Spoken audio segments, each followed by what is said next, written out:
So, welcome to Hidden Truth Podcast. This is episode 2. We're going to be talking about Sounds cool. Oh, yeah. We're going to be talking about transgender rights in the military. There's been a lot of talk about this in the past couple of days, especially because of Trump's decision to ban them from entering the military. So that's where we're going to start off at. And also, I think that a lot of people are saying that there's a distraction element to why this is being done now. So if anybody has thoughts on that, maybe we can just discuss it. I definitely agree. Well, I surely think there's an element that the president has been locked down, lost all political capital. He had to do something which he could do himself out of his office. And when it pertains to the military, he's almost got full he's commander-in-chief, right?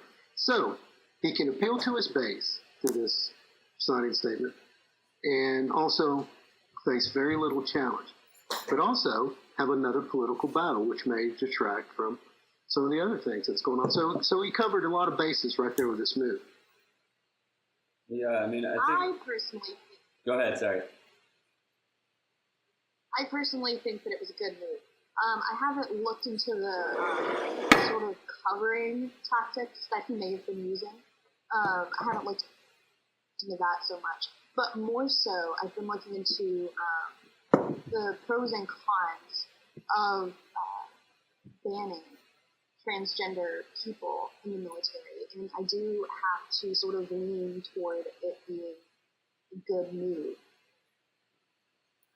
Yeah, I mean, we were talking about this the other day too, and regardless of like what your philosophical opinions on it are about, like the military is super strict about who they allow in, and they don't like people who are like at all like mentally unstable, suicidal, like people who have any kind of like inability that could get in the way, like in combat, are not allowed in, and trans people have a super high suicide rate, and like. It is a liability, and I think that is something reasonable to be taken into account. Not only the mental issue, but you could argue cost, which are there's been a few studies on it, and they're relatively compared to the rest of the military cost, not very substantial. But still, we're talking about like 100th or a 10th of the population. Is the ban really that substantial? I mean, we could talk about it allowing people to discriminate against trans people, but I don't think that is, I wouldn't say bad thing, but if we're using discrimination as in like the psychology sort of terminology, where you are taking a group of people and sort of seeing how they act or respond differently than others, I don't think it's necessarily a bad thing. I mean, we have, as you stated, like a community of people who are, for the most part, riddled with depression, suicidal thoughts, things of that nature. And I don't think it's a safe thing to put those people in a war zone for their own health or America.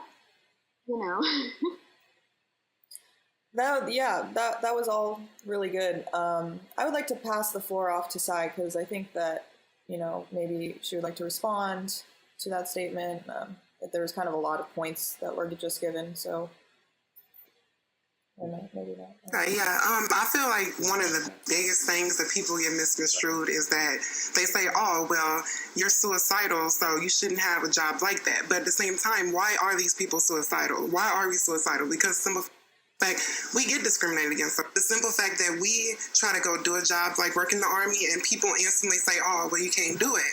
And, there's a lot more cost in America than transgender people, working for the Army. Yeah, the other thing, I'm just curious also, like, it seems to me like not a very big demographic of like the number of trans people who would actually want to join. Because, I mean, personally, like I look at stuff in the military. I saw this documentary about just women being abused and like all these women like telling stories of being like raped by their officers and stuff like that, and having this really difficult time. And like, I don't know. I mean, it just seems like it's like such a small group of people who are like trans people who would even want to join the military. So like, the whole discussion, like it's relevant, but at the same time, like what size of population are we even talking about here? like I said, it's about 100 or a tenth of the population, which is like essentially nothing in a country that has 300 million people in it. Also, to respond to Sai, I don't believe that the suicidal tendencies and the suicidal thoughts that overcome transgender people or a derivative of them being discriminated against. Everyone has their own battles, is my sort of mentality on things that are happening to people. And obviously, if you're transgender, you have a little bit more problems than some other people. But that's also debatable. But I feel like it comes from it literally being a mental disorder. That's not to say that it's a bad thing. And I don't think that it should necessarily have a stigma attached. But it's anormal, and it's had several different names in the psychological sociology sort of world. And once you have one, it's very often coupled with another. So I don't think that it's necessarily the population giving transgender people shit, which is also more rare than the media likes to let on. I think it's more so just the fact that this in itself is producing depression. You can't have. I definitely disagree because I feel like a lot of the times I can just go simply to the mailbox and have strange looks and shit, you know what I mean? And oh my God, podcast. But I can go to the mailbox and have like strange looks, or the simple fact that people consider it a mental illness, and like that's your doctor's opinions. That's few scientists' opinion. Not every doctor in the world says, "Oh, it's a mental illness," Right, but at the same time, like, I would like to go back to the fact that, like, you're saying, oh, well, transgenders are singled out because they can't join the military. In fact, like, they weren't really allowed to join the military until last year, and Obama put it into play, like, just last year. So I think that it's kind of expected that Trump would go back on that. Not to say that he's right in doing that just because, Obama did it or whatever. But at the same time, people with diabetes can't join. People with arthritis can't join. People with club feet can't join. People with certain medical procedures, or, if somebody's gotten their arm cut off, like, they can't join. And there's a laundry list. I mean, you can't even join if you're older than 32, depending on which, what department you want to go into. So I feel like most people don't really know that. And then when they hear, oh, well, transgenders can't join the military. I mean, if you're a post-op, like, that is, I would expect them to not allow somebody that is post-op into the military. Yeah, but I feel, in terms of like whether it's a mental disorder or not, like, I really agree that like the discrimination is terrible. But like, people should be able to express themselves however they want, like look however they want, and walk down the street and not be discriminated against and not be given weird looks, like that's just like blanket number one. But then also in terms of like, it's one thing to say I'm going to, express myself, and if I'm a man, I'm going to express my feminine nature.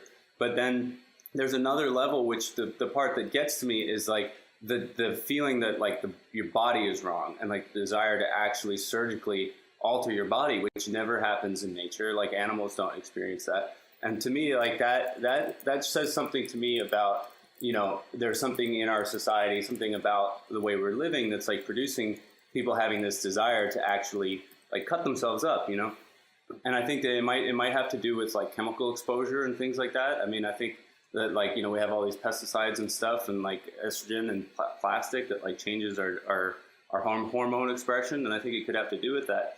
But, still at the same time, like, if people feel that way, they should be able to express themselves. But I just think that, the desire for self-mutilation should be examined, I agree. I think it goes beyond that, because it's not very popular, but ancient times people used to do that. They used to feel comfortable with their bodies before. But it was not as common as it is now. Of course, we have more people in this world, and we have the internet, which connects people with the same issues together. And, well, maybe some of them, they might have this sort of a social construct, because our gender is not something that we came in, like when we were born, we already knew what we were going to be. And it's also the environment that we are born in. It also influences in those things. Some people, they are already born like that. Some other people are not. And in the family of my boyfriend, for example, there is this girl. She was born, like, ever since she was little. She used to say that she was not comfortable. She didn't want to wear dresses or anything. And now she's, I think she's 18 or 17. Doesn't want to be called a girl anymore. She wants to be everybody now calls her Lucas because she's not comfortable with that. She doesn't feel like she is a girl. It's a very complex thing, I think. And yeah, I have a friend also that did the surgery, and even before the surgery, she was having psychologist feedback, and to just to make sure that's what she wants for her, because it's a big change. And I think even afterward, she's still strict with therapy, the hormones and everything. So I agree that after they operate, it's something that is very delicate, you know. And to be in a military environment, I don't think it would be a nice thing for them. Can I say, though, that when we're talking about, like, military and combated situations, only 20% of the Army is combat, like where you go on the field or you get in planes and fly off and do all this crazy stuff. That's only 20%. The other 80% is making food, housekeeping in certain situations. You can't really put down every transgender as, they want to go to war and actually fight in the war. You don't have to, what is the word I'm looking for? You don't have to fight a battle in order to be in the Army, you know? But don't you have to go through training? Let me ask you though, why are all those people still considered Army? Wear the uniform, go through boot camp, even though they're just going to be a cook or a janitor or whatever. Why don't they have, call it like something else, like Army Services or something else like that? Because if you go to North Korea, or not North Korea, but yeah, even North Korea, if you go to North Korea and you're put in some daily situation, you're still gonna have to cook for these people, and you're still considered a soldier, like you're still over there helping them eat food, you're still cleaning and stuff like that. I mean, I don't know if you consider that a soldier, but I definitely still consider it a soldier. Well, yes, there's still. I'm sure that there's a lot of people that have gotten through the medical exams or the mental health exams, and they shouldn't have, and that goes to say for transgender people and many, many, many more non-transgender people, cisgender people. But I think also, I thought the point Skeeter was trying to make was that those people, even if you are just a kitchen aide, like in a situation of emergency, like if there was suddenly like an all-out world war that broke out, then those people would be deployed, even though they were the kitchen staff. So I think that even if they're 20% are only going to combat, that the rest of the military should be expected that they could, I also don't find it to be a big enough deal. And I know that sounds sort of insensitive, but I mean, like I've been saying this whole time, it's a 10th or a 100th of the population. I mean, and we have dismissed people from the military for smaller things than that before. But when one person's, what they view as their inalienable rights are broken, that's wrong. Okay, I'm as libertarian as anyone. And as soon as the littlest group gets attacked, then it's the next group where the doors can fly off. Okay. Anybody, they can come get anybody, so to speak, right? So let's not go that direction. It's only the 1 in 1,000 that's being harmed by this.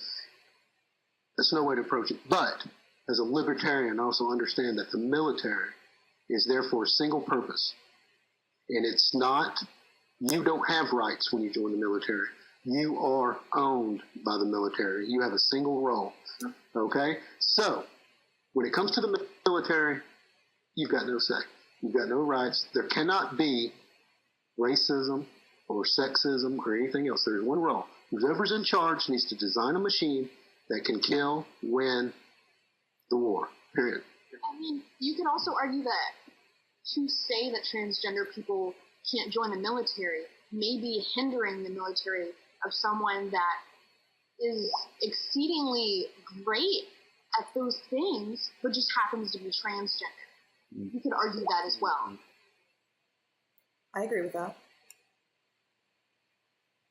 But I mean, I don't think that the intention is to make transgender people feel singled out. I don't believe that transgender people should feel singled out. And regardless of whether it's because, you know, they're going against the cultural grain or because the military is, you know, sexist or whatever, it doesn't really matter if 45% of that population is like, you know, has tried to kill themselves and is more likely to try to do it again. Why should we put weapons in their hands? You know, it doesn't really matter if it's because our society is fucked up for not accepting people, right? Yeah, and thinking about it, I don't know, I just thought of this, but thinking about it like from the military perspective, like what you were just saying, Skeeter, of like, you know, they want to like form this machine that's watertight and like is just going to be like absolutely efficient. And then thinking about her name, Chelsea Manning, you know, is like this person like leaked all these secrets, you know, and so I don't think that it's because they were trans, but, you know, I could see from the military perspective them thinking like, oh, maybe this like psychologically has something to do with this happening, or this person is like not obeying orders because they're like outside of the norm. Like I could see the military thinking like going along those lines and then seeing it as a liability in that way.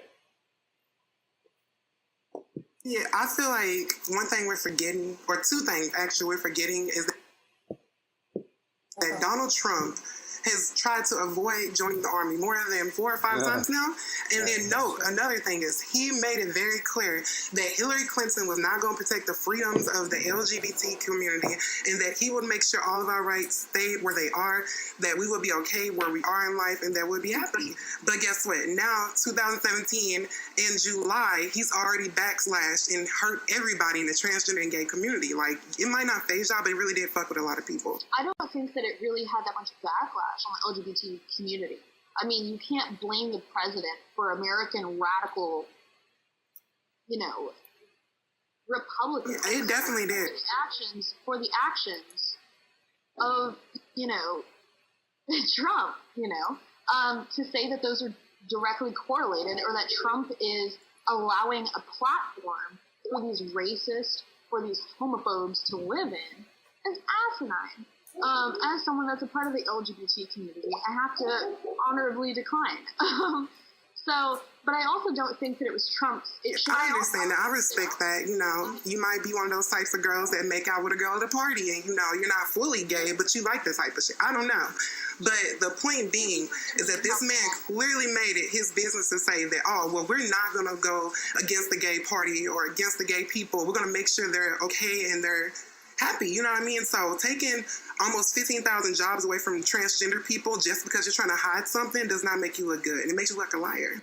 Yeah, and I mean, the thing about Trump, too, is like, yeah, I mean, Trump, too, himself is like, I mean, I think he's like, you know, for all of his faults, I think he's really good at PR and he knows what he's doing. And like, he knows who his constituents are. Like, even if he's not doing stuff that's like directly racist or sexist, like he knows that that's his fan base, you know, and his moves are very calculated. Like to say that it's not like he's not playing off of this homophobic constituency, I think that's naive. I mean, I think he's smart about like not outwardly saying it like directly, but that is like what the people who support him represent, you know. Okay, well, I have to point out that I'm not exactly fond of how Sai tried to undermine how gay or whatever I am. I didn't find it so sorry, love. But I also don't think that it is Trump's responsibility to implement this sort of thing. I think it should have been General Mattis that should have been doing this from the Department of Defense. And he was actually in the process of coordinating a 6-month study on how transgender people could have integrated into the military and how that sort of happened, but it was cut off when Trump implemented this sort of thing. So although I think it's a reasonable idea, and obviously there's pros and cons of making any executive decision. I think that the pros outweigh the cons, but I don't think that it should have been his idea. That's what You have to remember. that's kind of what I was going to ask, is if we think the trans people, I've heard the number 15,000 being thrown around. I don't know if that's true or not, but if it is, the people that have already passed basic training and are in duty right now, whether their transgenderism, whether it's inhibiting them in any way at the moment. See, this is the thing about, another thing about the numbers and the studies, because the RAND study says, the costs only, make up 8 million a year, which is like 0.00%, 1% or whatever of the total military budget. But then the Family Research Council, which is, admittedly a right-wing organization, says that it would cost more like $3.4 billion over the next 10 years. And I think that both of those numbers seem fishy to me. One seems way too low and one seems way too high. And I think that, the fucking military, the government hasn't really been audited properly.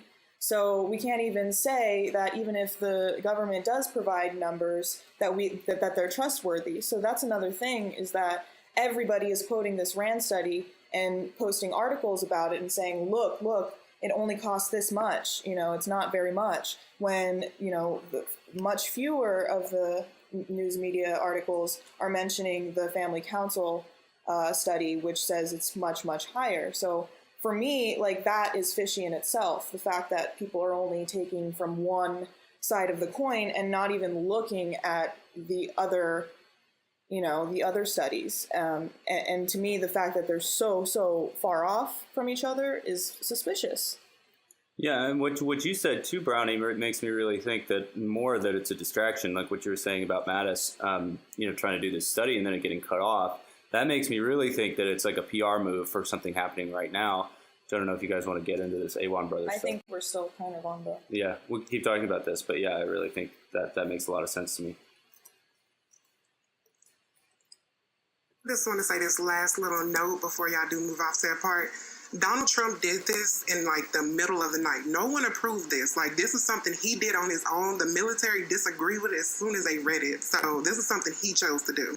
Yeah, and I'm not going to sit here and defend Trump on everything he does, but, if we're going to go into this, then I will say that Julian Assange mentioned that Trump was doing this on purpose to get liberals upset and to get people looking the other way while, something could be happening. And I personally think it has to do with the DNC, the IT staffer, Imran Awan, getting arrested.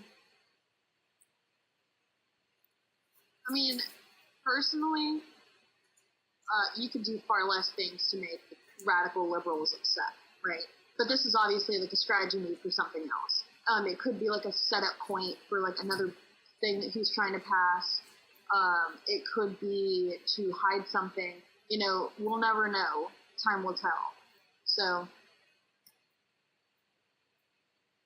Just like Mr. Ice said, that it was a distraction, and it's very clear that he did this shit out of spite. I never really thought that he would be for us, but this moment right here, for me as a transgender, really said a lot to me. It was imagine if he said Black people were not allowed to be in the Army. I understand it's not the same category, but it did affect me the same way it would affect the Black person if you said that type of thing.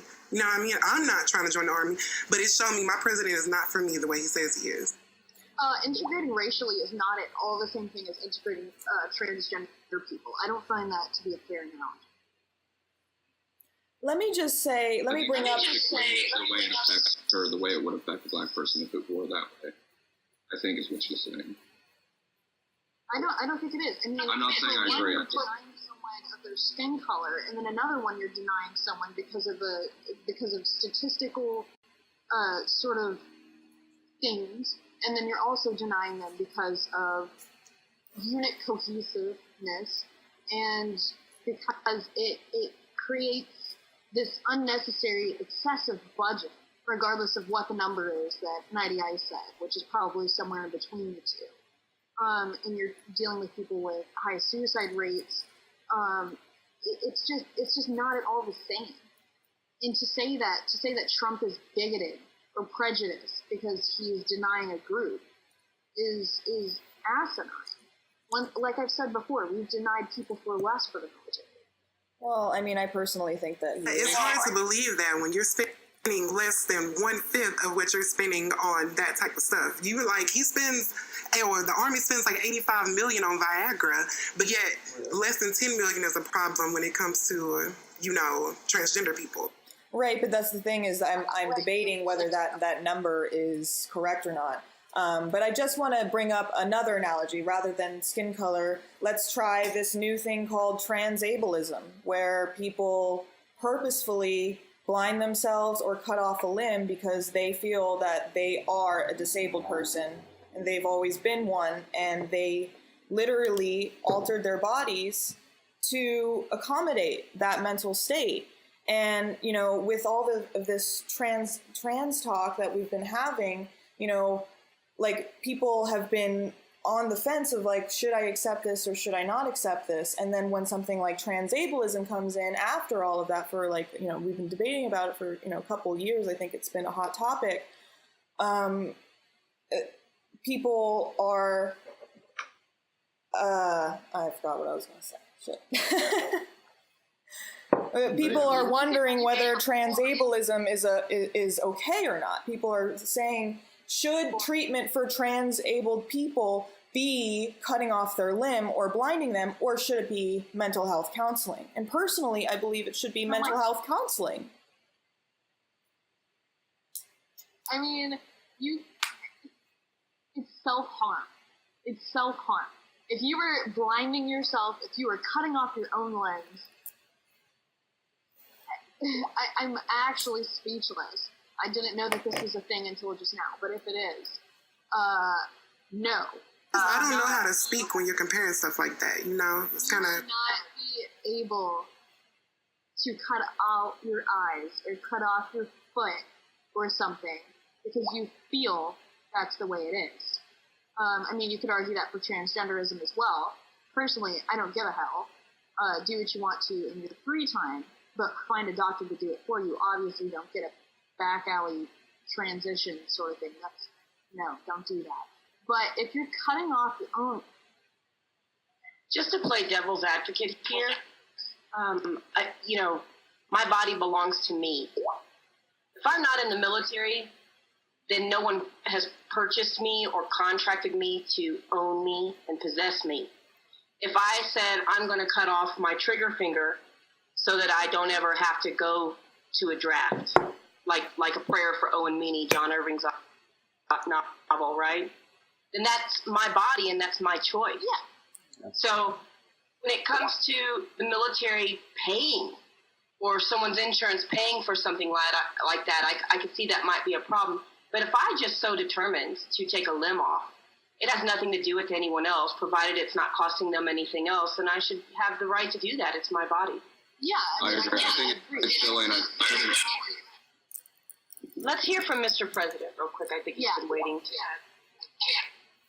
Thanks. I agree. I think it's silly, and I think it's kind of ridiculous, and I don't think that if there's like if I hadn't heard of it either, but if there is like a movement or whatever, and they're trying to put a label on it and like be a group or whatever, I think that is kind of ridiculous. But at the same, I really don't care if they want to cut off a foot, then that's their body.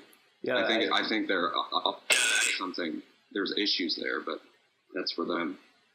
Yeah, I totally agree with that. And, like you said, Softly, it's your own body. I think that, people should be allowed to do whatever they want to themselves. Even if other people think it's like self-harm, if you want to do that, you should be allowed to do that. But then also, if someone cuts their foot off, you can't expect other people to then say you're a sane person, or that, we should condone that as normal behavior. And your friends and family are going to be worried about you if you want to cut your feet off, And I think that with being trans, like, we don't really know fully what it is yet. I think that's the bottom line, is like we're having this conversation because nobody really understands exactly what's going on. And I think that at the same time, like, if someone really feels like they need to transition and they need to have a sex change operation, like, I don't think it should be society's place to say you can't do that if you want to pay for it. But then at the same time to then say, now you have to see us in the way we want to be seen, you can't expect that, like, because people are going to have their own opinions and they're entitled to their own opinions, you know. I feel like we shouldn't have this sort of sorry, English isn't my first language. We shouldn't have this censor of thought sort of thing. So I personally believe if you are going to be sexist and you think sexist things, I don't care. But as soon as you start implementing behaviors, as soon as you start doing things to people in regards to your sexism, that's when I have a problem. I personally think, you know, transgender is a mental illness. I don't know why you would ever want to cut something off to get something else in or whatever. But that's my own experience, right? I can't speak for other people's experiences.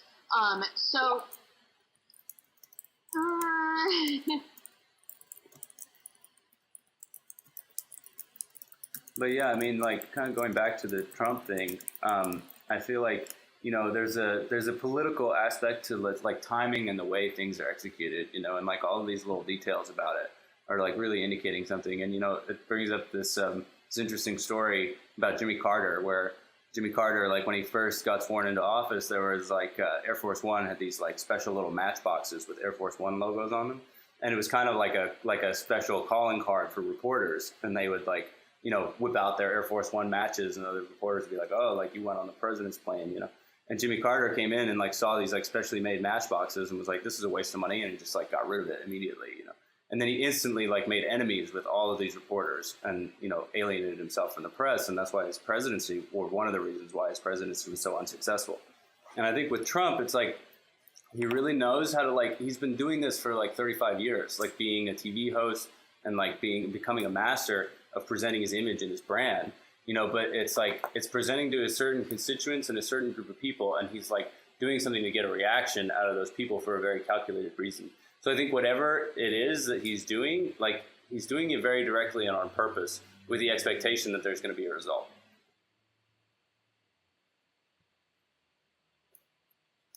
I feel like it's really sketchy because simple fact that it's like he knew what to do. He knew that if he said gay people, it would be a much bigger problem than if he said trans people. So, like you said, it's a distraction, but he knew exactly how far to go with it to get enough people to pay attention to that without being, what's the word I'm looking for? Bashed all the rest of his presidency or whatever. Well, to be honest with you, like I've said, I don't, personally agree with Trump in most things he says. And I don't think he's necessarily like the LGBT friendly person that he says he is. But I don't think he has the same opinion of gay people as he does trans people. I don't know if that's sexist or not. Personally, like, I feel the same way. I don't have the same opinion on gay people versus trans people. I think that one, when you're gay, you don't actually alter your body. And to me, I think that when you alter your body on such a high level and then you have to take hormones for the rest of your life, synthetic hormones, which are bad for you, like, that's part of the cost in the military too, is like dealing with the side effects of these synthetic hormones and, what that can do to your body. We don't really understand what the long-term effects of these hormones have on our bodies. And another thing is the sensitivity training. I think the family council, whatever, said that the sensitivity training for, other service members who are going to have, the opposite sex come into their shower rooms is going to be taking up a lot of, useful and valuable time. I'm not going to say, like, oh, wow, like, that's like such a detriment. It's like the worst thing in the whole world. But it is something to be at least, acknowledged. What I would propose on military unit cohesion. So if something goes directly against that, I mean, obviously it's going to pose a big enough problem. What I think is that in as much as women should not fulfill some combat roles because it's a select disadvantage to the unit, that transgender people, just like gay people, should be allowed to, if they pass their health exam, pass their mental exam and psychological exam, be able to serve, but in restricted capacities, in so much as women would serve in combat roles in a restricted capacity. I think that if you don't want it to be a standard which you're simply outlandishly discriminating against these people, then what you need to do is you need to create a structure where they can test or perform or have skills up to a certain level. You raise that bar so that if someone is super exceptional, then they can pass that test and get into that particular job.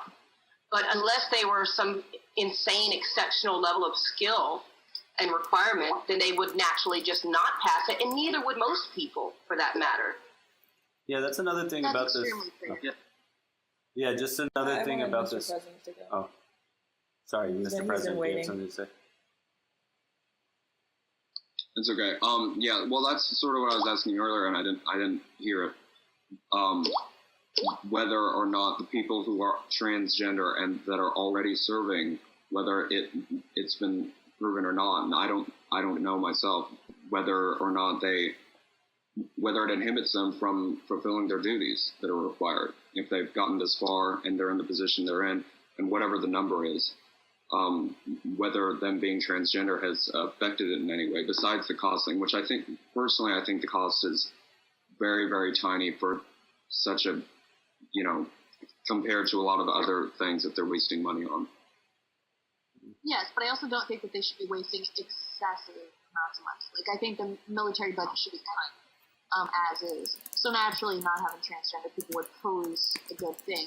But I do definitely agree with softy ones. Yeah, it's all of those. You can call me anything. The biggest problem is that the Army pays for the soldiers' insurance so they can have surgeries like this. So what is the problem with it? Because I feel like women have boob jobs every day, and I understand a lot of them don't make it into the Army, but there's select women that have boob jobs and have made it into the Army. So they're not considered mentally ill because they have boob jobs or because they get their nose fixed, you know what I mean? But you can also say that that's somebody who does not know or accept themselves as who they are. I actually agree with that. You know what? Changing your nose and changing your breast are not the same as cutting off your penis. And how is it not? It's part of your body. But wait. So we just hold on. Let me finish. Hold on. Okay, let's not do that. Cutting your penis off and cutting your boobs off and all of that stuff is far different than, any other usual beauty augmentation. And the fact that there is a direct correlation with transgenderism and mental illness. And it's also, if you get a boob job, you're not on hormones for the rest of your life. But you're not accepting yourself. So the thing about that, though, is like we just made the argument that, being trans is on a spectrum that's on a similar wavelength as cutting your feet off, And now Sai is saying that, on the other end of the spectrum is like getting a boob job or getting a nose job. And I mean, like, we're comparing these things, and it's like, I feel like it's all like on the spectrum of like a desire to like alter your body in some kind of way. Like, at the one extreme end is like a full limb amputation. And then on the other, like less extreme end that's socially acceptable is like getting a nose job or like Botox or something. But I mean, it's still like chemically and surgically altering your body. So, I would agree that, I don't know, maybe trying to get a nose job and like, that's some sort of body dysmorphia too, because it's like saying the body I've been given is not good enough and I want to change it. It's the same thought pattern, even though it's like not as extreme and it's more palatable to our society, Yeah, and I guess you could argue like the extremism of being transgender or trans-abled or whatever the fuck that last one is. I feel like there's an extreme difference between getting a boob job and cutting your feet off because you feel like you've been disabled your whole life. If I were to have a choice, I would definitely get a nose job, but that doesn't necessarily mean that I don't find myself a woman. I don't find myself able-bodied you know? So I think that if we're going to talk about cost, if we're going to discuss cost, let's isolate that variable and discuss cost. If there are a massive portion of people getting nose jobs just for the aesthetic appeal, or boob jobs, or they're getting some kind of implants for their pets, whatever it might be, that is for the sake of aesthetic appeal, and that is a cost that is not necessary. Okay, and it's a cost that everyone is paying. If a transgender person, for instance, is taking hormone therapy or getting their gender changed and having sex change surgery, again, that is a cost. It could be argued, if we isolate that variable, that there are people, for whatever reasons, that are heterosexual, members of the military, that are taking $50 million worth of Viagra every year, nose jobs, boob jobs, etc., and that cost is a lot more than what the tiny percentage of transgender people are costing if they electively choose to have surgery. So if we just isolate that variable and say who is spending more, it very much so you would obviously know that the heterosexual members of the military are spending more. If we want to parse out the reasons for which they do those things, that's a different variable altogether. Yeah, I think you just brought something up, which is, I think, cuts to like a deeper problem, which is that our society has a tendency to, medicate all kinds of problems just with drugs and surgery, as opposed to like examining deeper issues, like for all kinds of diseases, that could be treatable by lifestyle change, by altering your diet and like changing the way you move your body. Like, and we snap instead to like, oh, you're depressed, like take Prozac instead of like, eat a raw food and juice diet. And so I think that's like a deeper problem in our society. And then like this, to me, like that just kind of brought up that it's possibly that is why we're having this debate about, what is being trans, because like we have this tendency in our society to snap to that way of medicating.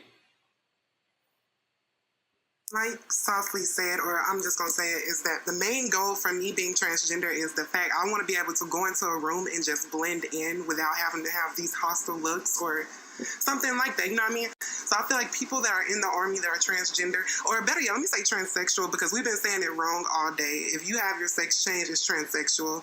But I just feel like, personally, it's not that. I forgot what I was going to say. I got side noted. But, like, the thing is, like, Mr. President, for example, comes in all the time, and he doesn't look like the average person. He stands out like a sore thumb, to be honest with you, but he doesn't care. That's the whole point, is that he's doing it because he wants to, and he is not, forcing anyone else to acknowledge that what he's doing is the right thing. And that's what I respect about him, is that he doesn't, he doesn't need to not get the dirty looks or anything like that. If you want to go outside and you want to wear a tutu and you want to, put your hair in a crazy way or whatever, like, that's your right. And like, personally, I would think you're awesome for doing that. But not everybody's going to agree. And if you're going to make that decision, you have to understand the consequences of that decision. You're in a culture that doesn't necessarily accept that. I mean, there's some parts of the world where you would just be killed right away, like on the street. Right. Go ahead, Mr. President. No, that's okay. I don't know if I remember what I was going to say. I think that, me personally, I feel that way. I do have empathy, though, for people who aren't, able to, and people who take it to more extremes than I do. I don't know if it's extreme, but like, when they have to feel like they have to physically alter themselves to feel comfortable in their body and wanting people to accept them the way that they perceive themselves, be it a mental illness or not. I think that, I don't know, the argument about whether or not they're suicidal or they feel bad or they feel like they can't make it through certain things because of people's reaction to them or because of the illness or whatever you would call it, their mental state itself. I don't know. I don't know which one it is. I don't know if I made any sense there or not, but yeah, you definitely did. Well, I think there's a large percentage. Go ahead, Mr. Ice. Oh yeah, I was just going to say, that reminded me of a point that I was wanting to make earlier, which is that I think at the bottom line for me, the thing that's important is just like being honest about what we know and what we don't know. And like, we don't really know exactly what's going on with being trans, but we do know that when a man sexually has a sex change and turns into a woman, they still have the muscles and the bones of a man, you know. And they like this recent case with like the MMA fighter. It's like this male to female trans person won the MMA tournament, a women's MMA tournament, and it's like it's still like a man's body, you know. And is that really fair? And like I was talking to Deep the other day, and he was talking about being in the military. He was in the military for like 15 years, and he said that, you know, when him or other people he knew like had a woman in their troop, it did slow the group down, you know. And they had to slow down because, you know, even though some women are stronger than some men, like on average, you know, women are just not as physically powerful, and the group had to kind of adjust to that. So I think that like it's important just to be like honest about, like, you know, people are not equal. Like that doesn't mean that some people are better than others or we should discriminate against anyone. But we've got to be honest about what we are and what our limitations are and are not. Yes. Can I also say that being transgender and taking hormones doesn't mean you're going to have huge muscle mass. As long as you start under the age of 21, your muscle mass will break down. You will have a complete transgender as long as you start under the age of 21. Your body accepts it more than if you wait to like 22 or 23. So the mass part is true as long as you're over a certain age. Yes, but Does anyone feel like it's a strange thing? Sorry, one second, Brownie, you're next. Does anyone feel like it's like a strange juxtaposition? Like, we have the medical and scientific research community promoting things like having a male literally incubate a child in their body and become pregnant and able to deliver a baby, to nurture and deliver a baby in vitro. So the scientific community is doing that. But in the meantime, we don't have, uterus transplant. And that's okay, apparently. But in the meantime, we have an issue with people in the military who are transgender performing their combat jobs or whatever job it might be, whether they're a cook or something else. We have all these debates about how those people aren't able to serve their country in that capacity, and yet we have the scientific community over here saying, hey, this is a step in the right direction. This is complete innovation to put a baby in a man's body and to give him hormones so that he can create a baby. It seems to me like it's a forced manipulation. It's a wedge issue. I do think Mr. Ice has a great point that Trump, in his ban on transgenders in the military, was pandering to the hetero homophobe portion of society, particularly in the military. And to that extent, it's like, well, if you're going to address that and pander to that, then let's address the fact that we're transplanting uteruses and giving men, this so-called innovative process to make babies and pumping them with hormones. How is one a service to society and the other is not? Well, it's because we live in a sick society that's driven by money. You know, I mean, that's kind of the bottom line of that. It's like there's a lot of money in, you know, letting some rich trans people get a uterus transplant. Okay, well, I have 2 points that are sort of old now, but I feel like they're still fair. About the MMA fighter and, whether someone who transitions early or at all is 100% female, I don't agree. You're still going to have 2 X chromosomes or an X and a Y, and then it's still going to factor into the muscle mass. It still definitely factors in with the bone structure. That's never going to change. I mean, there's certain things that just won't ever change. The best that you can do as a transgender, as a transsexual, is try to emulate the other form to the best of your ability. And that may take several different forms. Obviously, fashion is a social construct, but I don't think gender is. Also, if we were talking about transgender people standing out, people can typically tell, given your bone structure, given certain physical aspects about yourself, whether you were born a male or born a female. And it's always going to be there. Unless you just happen to be one of those people that are like born male and just have very feminine features and can blend in. Sometimes it's just not that easy. And like Natty Ice was saying, it's not bad to necessarily stand out. And Mr. President isn't certainly shy about his speeches, but personally, I find it very interesting. As an artist, he would definitely be one of my muses. Like, for instance, I used to have a very heavy accent, and I would stand out for it. And obviously, you can debate whether that's a fair analogy or not, but I used to stand out for it in America. And, you know, these are things that you just cannot control. I think this goes back to the fact that you have to remember that if you started at a young age, you will fit the part much better than if you started at old age. And the problem nowadays in 2017 is that if you want to be 16 and become transgender, you will be shamed for the rest of your life. So, you know, like the people around you in school and at your job, when they first see this at a young age, they don't want to accept it. So it's kind of a society thing still when you try to do it and you feel like, oh, well, people are going to hate me, you know. And most people wait until they're old enough and they're confident enough to do it. But by then, your body is already kind of built up what it wants to build up and look like. Yes, and like I said before, you can always try your best to emulate the other gender, but that doesn't necessarily mean that you're going to get there completely. Obviously, if you start earlier, the results will be more substantial, but that doesn't mean that you're going to 100% get there. I disagree because I definitely feel like if you start at a young age, you can look completely like a woman. Because I done seen some trans people that beat almost every woman in the world, but you know, that's just my personal opinion. But there's definitely a lot of trans people out there that are very open, you know what I mean, to letting people know, but a lot of people don't want to accept it. Yes, and like I was saying before, you have very feminine boys that transgender, that go through the sex change, and naturally they're going to look more feminine because they were already born with those feminine features. So I'm not denying that there are some people that look like heteronormative females or heteronormative males, but you know, for the most part, that's a small percentage of the transgender community.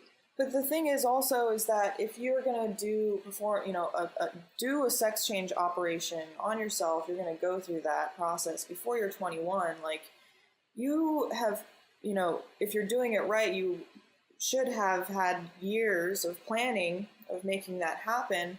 And that's like another issue for me is like, you know, the transgender youth today, I feel like they're so much more prominent, and you see, you know, children before they're, you know, even at puberty age, deciding that like they're trans, you know, or maybe just dressing in a certain way, and then their parents are like, oh my God, my, you know, special snowflake child, like you are trans, and you know, this is, you know, like they almost encourage it in today's society, whereas before, you know, I feel like there was a lot of you know, a lot of people, like parents, that would just allow, you know, some parents just allow their kids to just go through that phase and let them decide whether, you know, that's something they want to go through or not. And I think in today's society, you know, there's like literally shows dedicated to a transgender male to female boy that was like, he started transitioning when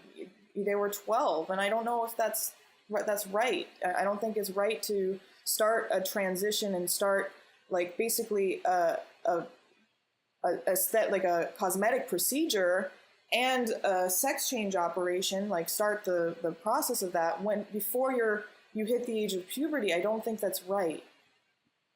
Yeah, that brings up another point, you know, that I just remembered is that, you know, like my cousin is trans now, and she has now become he and wants to be called, and he is going to this school where it's kind of like a popular fad to be trans. Like there's a lot of kids who are doing it, and like it's way more than like what you would expect the national like percentage to be. And you know, there's some stuff that happened that like really made it seem to me like some of these kids, I'm sure some of them like really feel like they're trans, but like some of these kids seem to be doing it because it gives them some sort of power or like reaction out of the adults. Because my aunt is a substitute teacher, and she was teaching at the school, and she like didn't use the correct pronoun for this one student, and then he got really mad and like went and told the principal, and was like, oh, Mrs. Glasso like didn't use my correct pronoun, and she didn't get hired again. Like she was a substitute, so she's not like she got fired, but she didn't get asked to come back to the school after that. And it's crazy, you know, it's like this way that the kids can have some sort of power over the adults because they're like, this is a way that I can control the dynamic, you know. And I think that should be acknowledged and, like, you know, recognized for what it is, even though, and it's really like, it's insensitive because, like, there are real trans kids who are, like, going through, like, you know, actual feelings like this. Yeah, definitely. When you're using something that is anormal, so you can manipulate people, obviously, that is discouraged. I mean, you can argue that with, like, rape cases and whatnot. It's like the boy who cried wolf. You're, like, identifying as this thing just so you can get the special privileges that you do have. You know, Brownie, can I ask you a question? You said you're lesbian, right? Like, you're part of the LGBT community? I won't specify what part, but yes. I was just making sure because you're like the first LGBT member I've ever met that felt this strongly against trans people. You know what I mean? It's kind of odd or different. I'm not against trans. I've I'm not against trans people at all. My last. That's when I said different. I didn't want to say against. Yeah, my last girlfriend was trans. I certainly don't have anything wrong with trans people. But I don't think that it should be glorified, or, you know, I also don't think that there should be a Black History Month. As soon as you start dividing people and then get upset that people are being divided, I lose interest, you know, because there's like there's all of these walks, like these gay pride marches where people are doing horrendous things in the streets and they want to be considered normal. I don't think that these walks are at all normal. I don't think that it promotes a normal attitude. I see, the thing is, people love pointing out the gay pride parades, but no one ever mentions the Playboy parades. Like, there's plenty of Playboy parades where there's women running around naked for the whole day, and kids are there seeing that, but no one ever hears about the Playboy parade. Well, that's they're fucked far up, less too. substantial in media nowadays. You know, they're a smaller thing than these gay pride parades, but they're constantly happening now because the media is blasting it. Yeah, but that's your opinion, and I feel like, once again, it's one of those situations where you pick and choose which part you like and which part you don't like, because both of them are in front of kids butt naked or almost butt naked, but since it's straight women, I guess it's more appropriate for America? No, and I never said anything about me being completely okay with the Playboy marches either. So don't assume my ideologies on that. But I also don't think that it's fair to, you know, claim that you want to be normal and then have these sort of like crazy ass marches. I mean, those aren't normal. You know, people with phallic shaped hats, humping each other half naked on the street, and hordes is not exactly an image that I want to promote. Do you think it has its place somewhere? That kind of atmosphere? Yes, I feel like everything has its time and its place. But I also delve in the BDSM community. But that doesn't mean necessarily that I promote people walking out with like chains, whipping each other out in the street. You know, these are. I feel like your private life's your private life, and it should be private. But you know, if you choose to, there's praise like that too, though. Yeah, I mean, I think, Brownie, you got to the good point when you said that trans people, like, they pick things that are going to be divisive for humans, you know, and the trans issue, like, just a simple statement by Trump of trans people can't go in the military creates, like, this instant, like, massive split in the country over who's going to side on what side of it. And I think that gets down to the bottom line is it's like, you know, in terms of, like, sexual behavior, like, everybody should be able to, like, do whatever they want. But I think also, like, we got to, like, look at the history and, like, examine ourselves as a collective and, like, what's going on here. And I think that, you know, when you have a society that's been extremely sexually repressed for a long time, most societies on Earth are, you know, are sexually repressed in some kind of way. And then the tensions get loosened, you know, and, like, it starts to be acceptable to, like, express yourself however you want. It's going to, like, explode out in these crazy ways. And I think that that's fine if people want to express that side of themselves, but also that we need to not lose track of the fact that our sexual energy is extremely powerful and that it's really important for us to form strong communities and families. And whether that's between two men or two women or trans people, you know, it's really important for there to be, like, connected community. And I think a lot of what I see when talking about these crazy like sex parties in the street and like this really rampant like promiscuity, whether you're straight or gay or whatever, it's really, I think it's really destructive because it's like leaking sexual energy out and destroying like real connection that people can have, you know, and because sexual energy has this power to bond us if it's done in a way that's like, you know, with love and connection and not just about like, you know, partying and hedonism. Can I say one more thing though? Since I feel like the Playboy Mansion was not a good enough jab, how about these phone lines that like come on in the middle of the night and they're like, oh, well, hey baby, you wanna call me? You know, like that shit right there is crazy. And I know it's kids up in the middle of the night watching it because I used to be up on HBO watching it at nighttime. So I don't know. Yeah, that's fucked up too. There's a lot more stuff out there. That's fucked up too. I mean, honestly, I think that our sexual culture today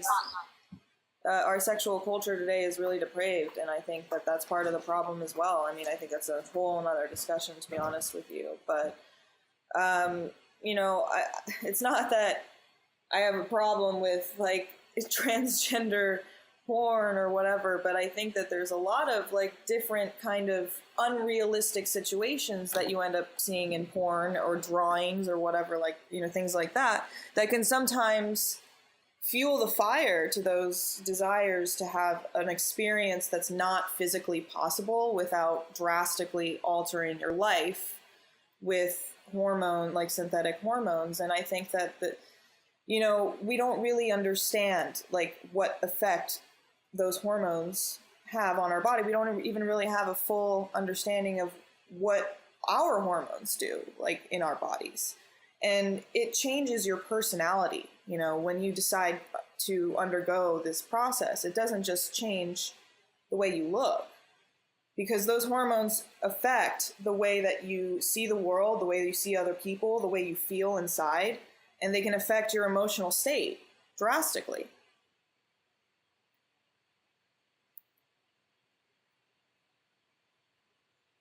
I think a lot of transsexual people take into consideration, you know, they weigh the pros and cons of, you know, whether if they're that, and I'm not, so I can't speak from experience, but you know, just thinking of if they're that uncomfortable living as something, whether, you know, there are negative side effects to what they do to change themselves, and that would be better. I think that a lot of them do wait, and a lot of them I think get counseling, and if they don't, I think they should, and go through a lot of that before they make a decision like that. And I think that, you know, a lot of the time, I think it does, the pros do outweigh the cons when they're able to transition successfully. I mean, I wouldn't have a problem with it if Donald Trump said that anyone who has had a body change or any type of like boob, vagina, penis, any of that stuff, if they did any of that to their body, then they're not welcome to the army. It wouldn't look as discriminative as it is right now. Right, but those, you know, I might agree with you that that's kind of on the same level. If you have, you know, such a serious problem with the shape of and size of your boobs, you know, maybe you're not the right candidate to be going in the military. Maybe that's insensitive too to people that have had boob jobs and amazing careers in the military, but there are complications that can arise. You know, your implant can pop, you can get an infection, you know, I guess maybe in some cases it could stop the bullet or whatever, but you know, in most cases, I think that's a good point. I think that maybe you shouldn't be joining the military if you've had such drastic procedures done on your body. But, you know, once again, I'm not going to expect Trump to come out and say, you know, no boob jobs allowed in the military. I don't, you know, he's not fair. I don't think he's fair. And I think that he may have done this to just jab the transgender community. He may have done it out of spite. He may be sexist in many other ways, but I don't know if this decision was necessarily a sexist decision. I think it's consistent with the way he believes, and it's actually one of the things that, you know, I tend to agree with him. I think that, you know, transgenders should not be admitted to the military at this point in time, but the ones that are already in there, obviously they're not going to get booted out. And it, in fact, like you said, the Department of Defense doesn't even agree with him. So, I mean, once again, it's probably just some sort of distraction. Like, it's not that big of an issue, but I think that's the thing is, like, to me, it's not that big of an issue whether transgender people are in the military or not. It doesn't affect me personally on a big level, but what does affect me personally is the discussion around it. I've been seeing so much, division between the right and the left and the people in the middle that have such differing beliefs. And, we have, Brownie, who's in the LGBT community. We have Cy, who, you're trans, and we have Mr. President who, dresses a certain way. And I feel like we all have some things that we find in common, but we're all completely different. We're all completely, we all have our own opinions and our own, cultural background and understandings of the situation, and their own sexual energy. So I just think it's a good idea to talk about these things in a way where we're not just attacking each other, because usually that's what happens. Yeah, I mean, honestly, division of thought doesn't have to be division of people. And I feel like once you start breaking each other apart because you believe different things, suddenly your friend Stacy can't be your friend because she believes in small government. That's when I start to have a problem. I really believe the root of it was that dietary unhealthy skinny bill he tried to form or sign or whatever get passed. It didn't work, and he wanted some other distraction while that happened.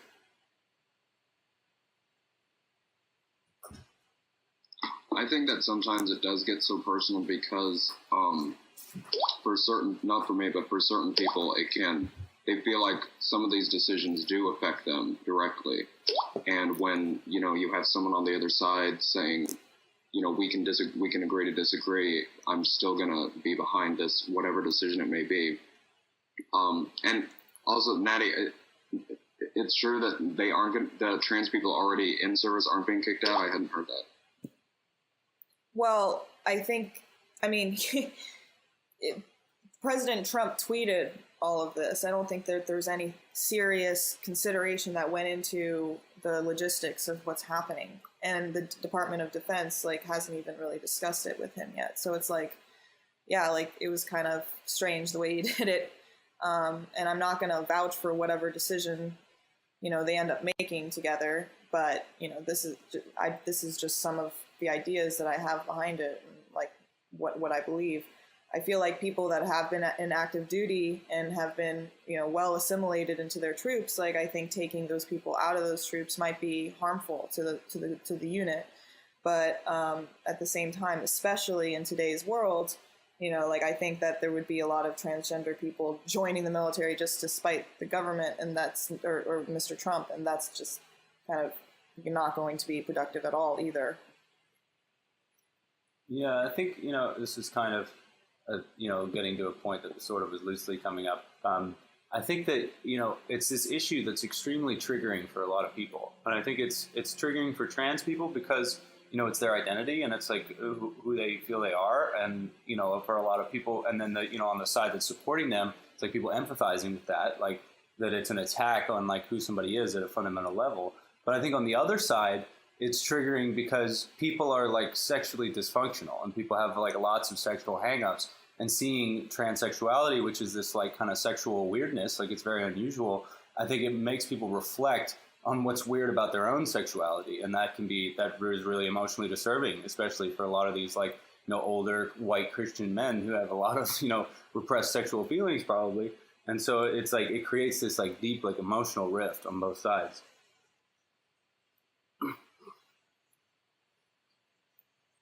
I do think that it's a form of manipulation, and specifically targeting, like you said, the emotional faculties of people, where, it brings up feelings of homophobia, et cetera, and confusion, and that people have an emotional reaction to that, and then they tend to lash out or project by saying, these people shouldn't be allowed to do this because it makes me uncomfortable. I have a problem with it. But if that's your problem, it belongs to you. It's almost like letting someone walk up to you and hand you a turd. No one's going to walk up to me and hand me their problem.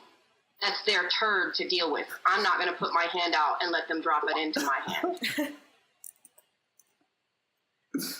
So then, what about the way that we touched on a little bit about how I'll just say the LGBT is portrayed in the media and things today, whether that is having a positive or negative effect, whether it's trying to normalize it, and if that is the goal, whether that is a positive thing for society or negative. Personally, I think that the emotional manipulation is definitely a negative thing. And I think that's the intent behind it, is to divide people along gender lines, racial lines, class lines, social, economic status, whatever lines they can divide people amongst. So it is a net negative at this point in time. However, I think that as we realize that we don't have to have a problem with other people's choices, that's not our issue to deal with, and we don't have to let them give us that problem. But because we get emotionally involved, we allow other people to hand us their problems, and then it becomes our problem. And until we can, as a society, decline that and be strong enough in ourselves to say, why do I have an emotional reaction to this difference? And is it really my problem? And should I have an emotional reaction to this difference? At some point, it can become a positive feature when we're able to celebrate our differences. But right now, our differences are being leveraged against us so that we will be divisive about them because of that emotional connection to them. Yeah, and I think... Right, but... Go ahead. Wouldn't a positive portrayal in the media or, Hollywood or whatever, work in favor of that, in favor of it's division based on the emotional reaction to it, on how it's been for so long, and now if they're portrayed in a positive light, is that what's making it divisive, or is what I'm saying? I think it's both, Mr. President. I think that even if you betray these sexual differences in a positive light on TV or on the radio or whatever, that if a person, for instance, like a white, hetero, old Christian man, feels, threatened by that, it's his feelings. He's making it everyone else's problem. So if someone who, encounters a transgender person on television and it's a positive experience and they're depicted in a positive light, he's still going to feel, if it makes him uncomfortable, some kind of way about it. And then whether that person was depicted in a positive or negative light, it becomes a net negative for him because it makes him uncomfortable. And then he's going to project that discomfort onto others. Hey, I will throw in a quick note. I do have to leave because my grandmother's sick. So I have to go to her house. So I have to end it here. Have a good discussion, guys. Thanks, Brownie. Bye, Thank you. That was a great discussion. She was a great addition. I'm glad we invited her. I want to add to what you were saying, Softly.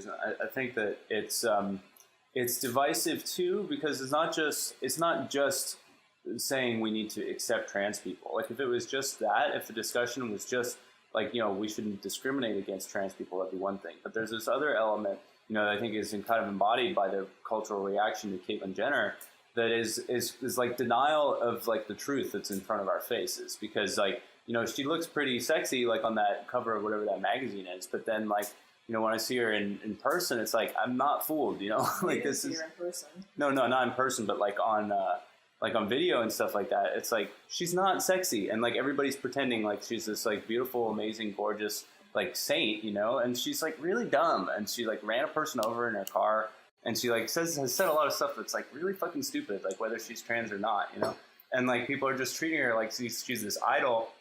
And I think it's really, it's like, as much as I don't like Trump, and I think he stands for a lot of things that are really like negative and detrimental, I think he's right about the fact that the, political correctness is this huge problem, because it's denying reality, even if it's like unpleasant reality to look at. Let me just say this. This might be a little controversial, and I'm just going to be slightly opinionated here and go ahead and let it all out. as a woman, Traditional. was offended that Caitlyn Jenner was put on Time Magazine as the Woman of the Year.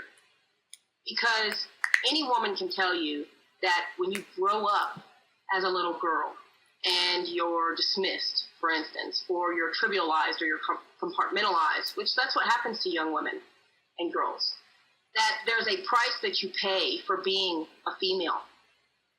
And Caitlyn Jenner did not pay that price because he grew up as a male. And he grew up with all of the privileges that come with being a male in a society Olympics? such as ours. And, well, yeah. So for him to be given the accolade as the Woman of the Year at that late day and age in his adult life, having never paid the price that girls pay all day, every day, and it comes with its own set of privileges, mind you. I'm not saying it's always a negative. But as a woman, I felt that was incredibly unfair to women because he didn't grow up as a little girl dealing with the things that girls deal with. Yeah, that's a really That's a good point, Daddy. No one's going to try to mug Caitlyn Jenner. Uh-huh. Yeah, I think that, that's another point too that we were talking about the other day, is that, there's these kind of natural rites of passage that people go through, and they're different for men and women. And women kind of have this natural rite of initiation of going through their period and actually discharging parts of their body into the earth, and it's this natural cycle that women get tapped into just by their body chemistry. But men kind of have to go through something else, which usually becomes some sort of physical challenge. All these tribal societies have initiation rites for men that they have to go and do something difficult, like hunt a deer or let insects sting them or whatever, And I think, for me as a man, I kind of discovered that by accident through sports. I just kind of made that for myself and didn't realize what I was doing, but it was kind of this instinctual thing. And I think a lot of men don't go through a proper initiation rite. They don't really have something that pushes them into going into manhood by, having some sort of difficult trial to overcome. And then when men transition into being women, then they've missed out on both, So it's on that level, I kind of feel bad for a lot of male to female trans women, because they, they've missed out on this, on the core right of being a human being for both sexes. I think he means the rites of passage. I feel me personally, I've went through the whole experience of, I'm sorry, Natty, you can go. No, go ahead. I just said I think he really means the rites of passage that most, women and men go through, of majority of the world. I feel the rite of passage is some tribal situation that normal Americans don't do no more. I played football, but I'm still transgender. So does that mean I went through the men's rite of passage? Even though I know that's your version of it, I still did it. I kissed a girl. I didn't like it, but I still did it. I just feel me personally and a lot of other trans people have seen the light of one sex and they don't enjoy it. They see that that's not their lifestyle and they move on to the next.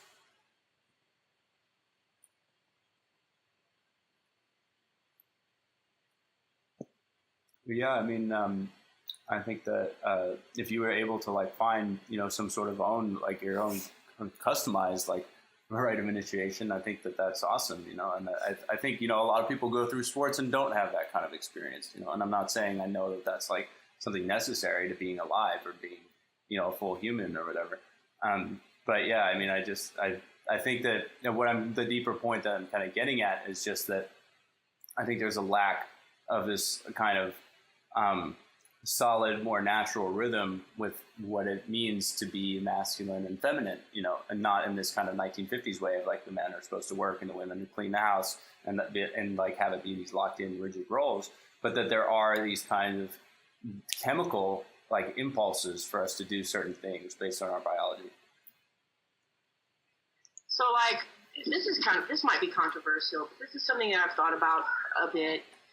It used to be that prior to the advent of the Roman Catholic Church, when, paganism kind of did its own thing without fearing death and, total genocide and so forth, that, women had their own deities women had their own archetypes by which to inculcate being a mother or, being a beautiful woman, the things that women do, those roles that we play as women.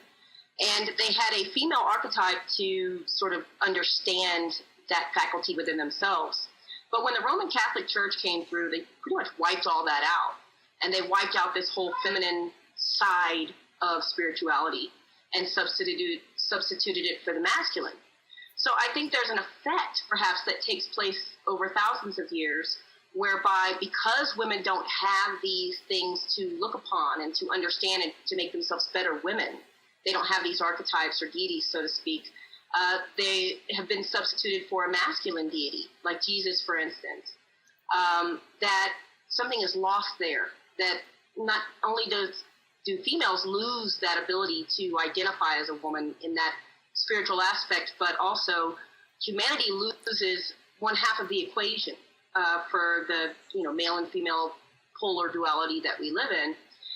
And I have wondered recently quite a bit if there is a means by which nature, which abhors a vacuum, by the way, has tried to correct this in its own strange and sublime way that we don't understand, a very mysterious way. Because now, in a very patriarchal, sort of male-dominated society for so many thousands of years, we have women who, idolizing and following a male deity, are very masculine. And we have men who have, for the most part, when we talk about transgenders and the LGBT society, it's men that are a majority there who want to, express the feminine, because I think it's something that's been suppressed in our culture for so long, since all of those feminine archetypes were, pretty much wiped away. And sometimes I wonder if nature has its own way of correcting things that we couldn't understand. Yeah, I think that's a really good point. And I think that calls into like this whole spiritual aspect of it too. And I think it's interesting looking at even like these early versions of the Bible, like these early Gnostic texts that have been dug up in Egypt. They have the story of Adam and Eve, but like they tell it that it's got this view of God, that there's this like masculine aspect of God, which is like infinite energy, and then there's a feminine goddess side, which is the part that like expresses itself into form and matter, So it's like right away in the first like couple pages of it, it's like expressing that there's this male-female duality that's like inherent to the universe and to nature. And I think that in terms of like personally, like I feel like I believe that there's, we live multiple lifetimes and that there's past lives, and there's actually a lot of evidence for this. And like, kids who have remembered like past life experiences and, like have specific memories of like places that they were and people that they met that have been verified. And I think, it's very possible that we might move from body to body and like have different kinds of experiences based on like where we land. And I think that maybe trans people, have had like many, many lifetimes in like one type of one gender or body, and then they're born into a different kind and they feel uncomfortable and lost in it because they're used to this one certain type of experience. And I mean, that's just conjecture, but I think it seems very plausible to me.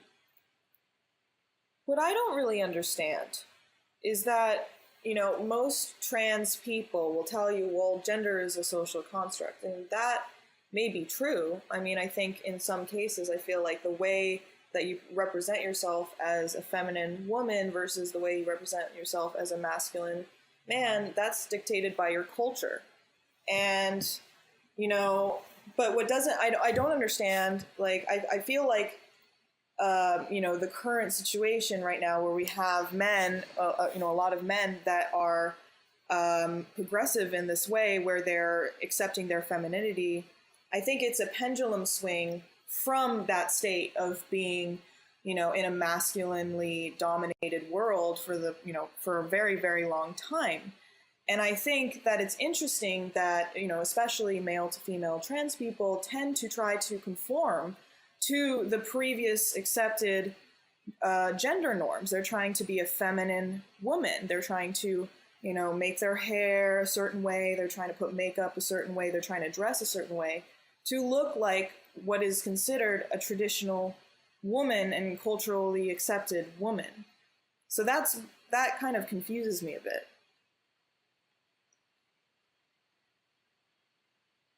Oh no.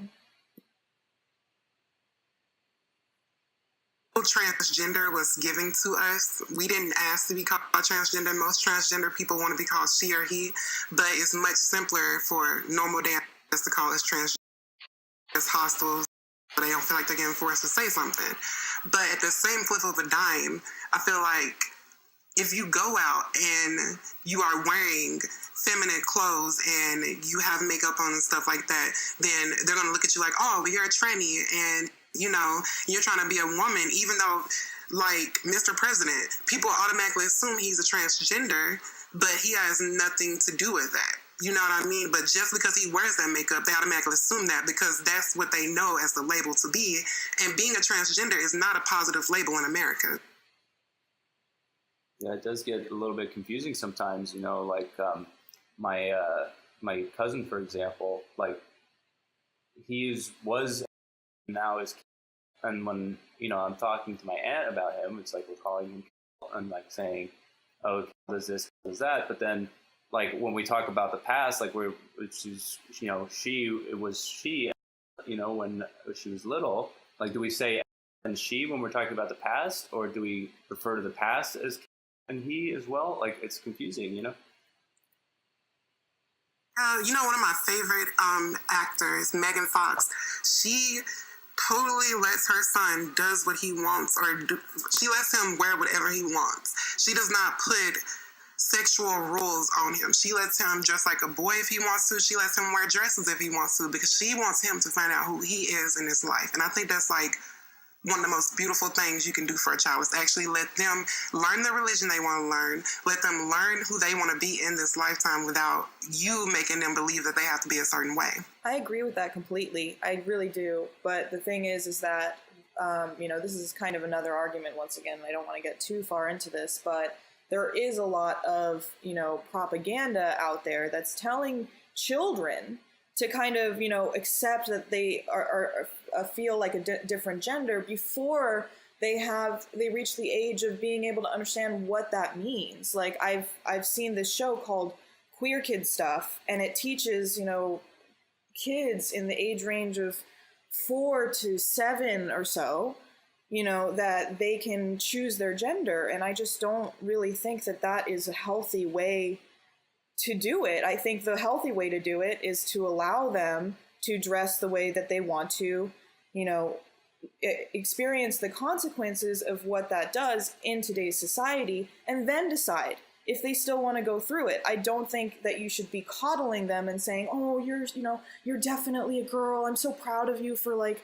being so strong and, Like, I think that's unhealthy. Just like saying, you're going to be a boy and you're going to play with Legos and blah, blah, blah is unhealthy. Yeah, I mean, I totally agree that it's awesome when parents let their kids just express themselves. My sister, like when my sister was little, she like dressed like a boy for a long time and like had a boy's haircut and wore boy clothes. And, my parents were just like, yeah, whatever, like do whatever you want. And then she hit puberty and like, people kept calling her a boy and it started to bother her. And then she, became a girl, and she's gay now. And like, but she's a woman and she just is like expressing herself who she is. And I think it's really great that my parents just kind of like didn't make it a big deal, and they didn't say like, oh man, now you're a boy maybe, or don't dress like that. And they just like, let her do whatever she wanted. And yeah, I think it was a huge gift to her. I don't know why any parent, I understand this notion of liberation to not judge a child and just let them develop naturally on their own.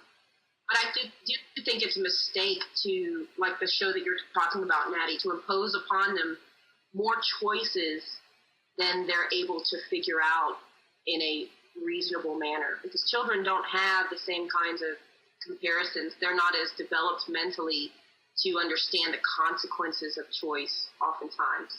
And if you present them, any parent knows that the more choices you present to a child, the more trouble, okay? Because they don't often understand all those options. And it winds up to be a pain in your ass as a parent, because they don't know how to parse between one or the other. Then they become very indecisive. Then they want to know what choice you think is best.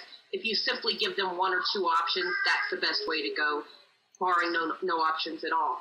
And I think that it's dangerous to present a child with the notion that they can selectively choose their gender by putting them in an environment where it says you have to make this choice, as though the choice hadn't already been made genetically for them.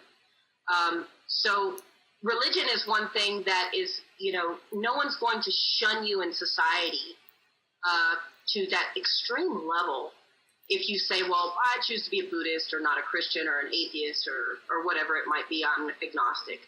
But to make the choice to present those options to a child in a society where there are extreme consequences for being transgender or being gay and so forth, it's making them a target, giving them the option to make themselves a target and saying it's okay to make these choices for yourself despite how you were born. I have mixed feelings about it because on the one hand, I think that children should be able to choose. On the other hand, I think that as parents, it's our job to keep them from choices and immersing them in an environment that presents them with choices they're not going to understand, whose consequences are pretty severe. I think a lot of these things, and I haven't really formed my personal opinion on it completely. I'm kind of torn still, but I think the intent of some of these, telling kids they have choices, blah, blah, blah, is to sort of bring up a generation where there won't be as many consequences societally. There are consequences because for the longest time, it wasn't, when you say consequence, I assume you mean, reactions of other people to what it is that you're doing. I think that sometimes the intent is to, in their mind, maybe have a generation where there won't be, trying to weed out those consequences in the next generation. I think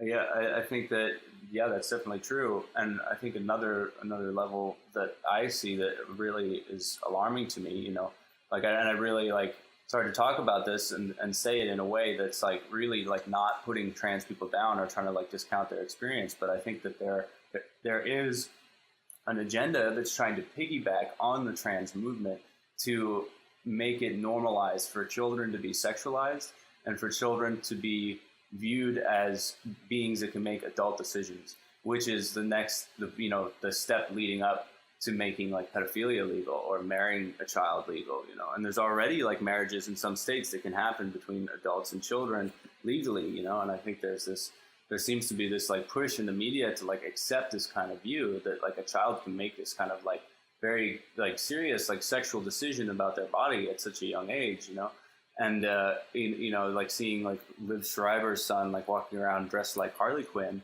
it's not just he wants to wear girls' clothes. He wants to be a slutty, sexualized girl, And if that was my daughter, I wouldn't let my daughter wear a costume like that.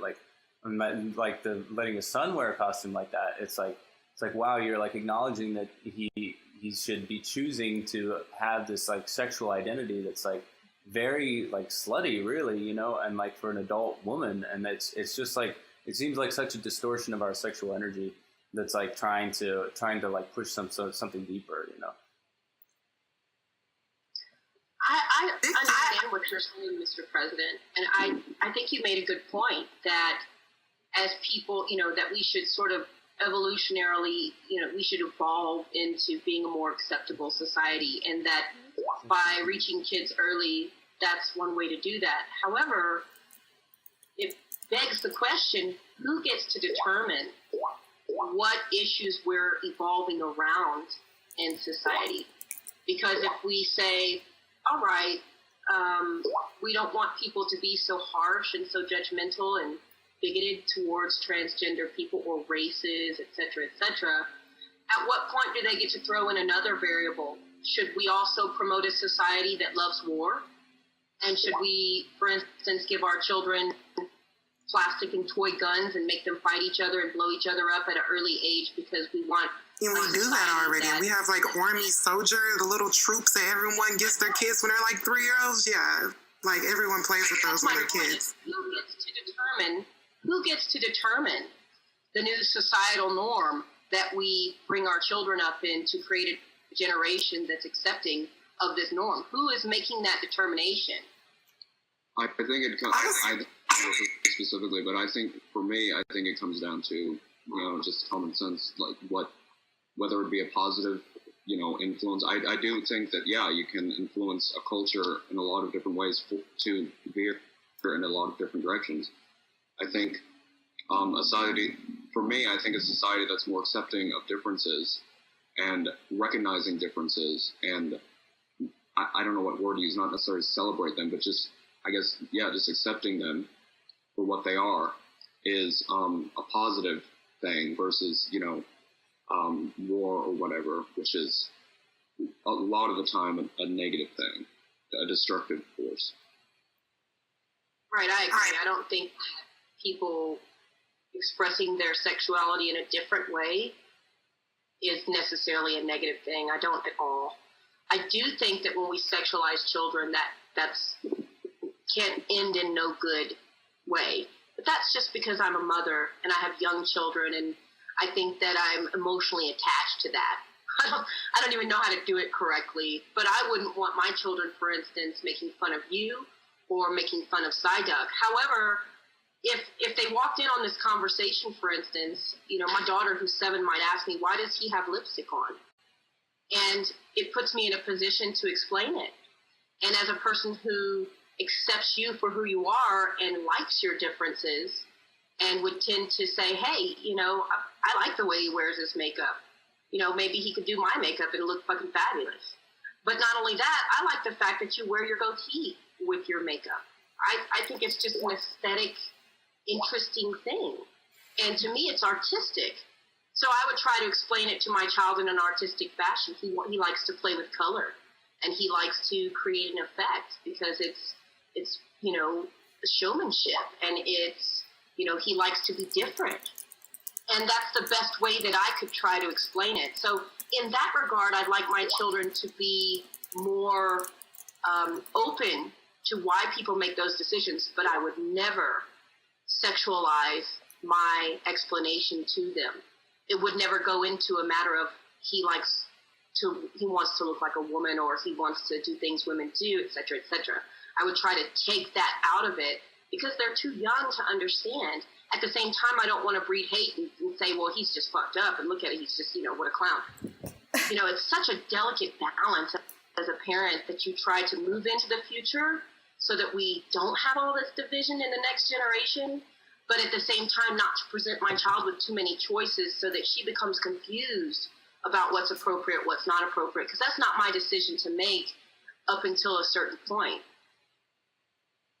Right, I definitely do. It does, the line blurs a lot, and it does get, it's, the whole world's a very messy place. Yeah, I feel like in 2017, there's a lot of shows out there. Like, for every one gay show, there's like 100 straight shows that show like a man and a woman kissing or a man and a woman having sex. So I understand you don't want your kid to be around none of that, but I only know 2 shows that have gay-friendly characters in it. Like, I do understand Natty's seen that one show, but I've never seen it, so I'll probably have to look into it. But the 2 shows I'm talking about is this show called Loud House, which the gay characters on it are like 2 parents from the neighbor, like his best friend that is black. They are 2 gay parents, and you never even see their face, so it's not like you even know who they are, but you know he has 2 daddies. Okay, and the other one is Steven Universe, which is a show about aliens and shit, but all the aliens are like transgender aliens or whatever the fuck you want to, I don't know. They transform. But they're women, and all the aliens are women. They like women, you know what I mean? They each accept each other for who they are, except for the main character. But my point being is that shows have a lot of this type of stuff in it that you don't even notice. Like, your kids probably love these shows, but you never noticed it. And, like, there's a lot of shows, like, what's that show with the alfalfa boy who tries to do, like, the little wheel cart thing? He kisses the little blonde-headed girl. If you seen 2 little gay boys kissing, it would be that he was just probably in the world, but for some reason, straight people think it's okay for a boy and a girl to kiss, though. Well, I think you're right. I think that we shouldn't really be, like Sophie said, we shouldn't be sexualizing children, and we shouldn't be sexualizing, what they watch on TV. I think it's a good point. I think that it wasn't always like that, Yeah, Here's the thing. I think at the end of the day, I'm sorry, Mr. Ice. At the end of the day, any species that fails to adapt quickly enough for their environment becomes extinct.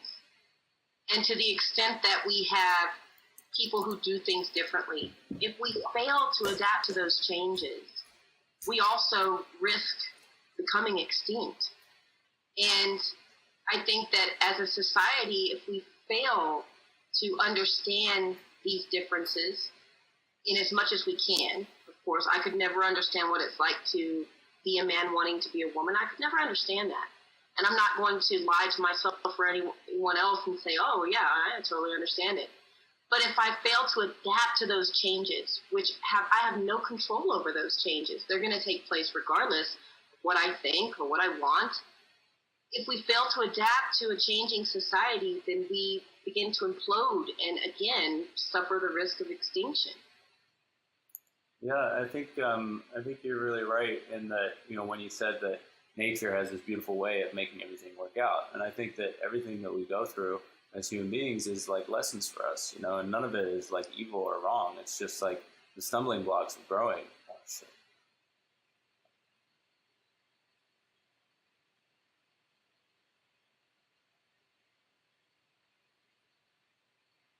I have another note. He kind of made the comparison to pedophiles and transgenders. He made the comment saying that pedophiles, that's the next step to legalize kids being able to make their own decisions. And I really didn't agree with that, but I feel like, once again, there's a lot of sexualizing children on shows that they shouldn't be sexualized on just because they're straight is not looked at. Yeah, I don't think he was connecting pedophilia to transgenders per se. I just think what he's saying is that we shouldn't sexualize children and that that's becoming a common thing. Yeah. And the more we introduce sex and sexual orientation into television shows for children, things that children are exposed to, once again, the more the children themselves are exposed to sexualization, which then is something that, pedophiles enjoy and something that they prey upon. Yeah, I really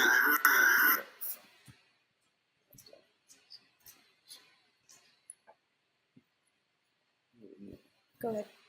Yeah, I really wanted to emphasize that that's not at all what I meant. That, I think that the fact that people are using the trans movement to push this agenda that I'm seeing going on has nothing to do with trans people. And I don't think that trans people are pro-pedophilia or are, inclined towards pedophilia in any kind of way. But I think that there are people who are manipulating how the movement is taking place, how the movement of it being accepted is taking place in such a way to set us up to accept other things that are like really not good, And I think that, I want to clarify something else about what I was saying about sexuality in children, which is that I think that children do have like a natural sexual energy that's very innocent, and like they're lovey with each other. Like little kids will like hug each other and like kiss each other, but it's in this like innocent way. It's like not like actually trying to have sex, but like they're physically affectionate,